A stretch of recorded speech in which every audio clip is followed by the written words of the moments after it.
વાત ભાવનગરની તો પાલીતાણામાં સર્જાયો અકસ્માતના મામલે ભીલવાડા રોડ ઉપર અકસ્માત સર્જાયો હતો।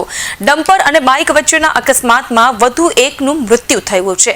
અકસ્માતમાં એક વ્યક્તિનું ઘટના સ્થળે મૃત્યુ થયું હતું। આ ઘટનામાં બે વ્યક્તિને સારવાર હેઠળ હોસ્પિટલ ખસેડાઈ હતી। હોસ્પિટલમાં સારવાર દરમિયાન વધુ એક વ્યક્તિનું મૃત્યુ થયું છે। દીપક વાઘેલા નામના વ્યક્તિનું સારવાર દરમિયાન મૃત્યુ થયું હતું। ત્યારબાદ આઈસીયુ વોર્ડમાં સારવાર લઈ રહેલા રાહુલ વાઘેલા નામના વ્યક્તિનું પણ આજે મૃત્યુ થયું છે। એટલે કહી શકાય કે અકસ્માતની આ ઘટનામાં 3 લોકોના મૃત્યુ થઈ ચૂક્યા છે। ગામ થોરાળી મારું અને અમારા કમલેશભાઈ અને દીપકભાઈ અને રાહુલભાઈ અમારા 3 જણા અવસાન થયા છે। અને ગાડી રોડ માથે પડી હતી। અમારા ગાડી લઈને આવતા હતા 2 વ્હીલ અને ગાડીમાં કાંઈ લાઇટ બેટ કોઈ વસ્તુ હતી નહીં। એમાં માલપાટ ગાડીની અંદર ઘૂસી ગયા। અમારી માગ એટલી છે કે અમને ન્યાય મળવો જોઈએ।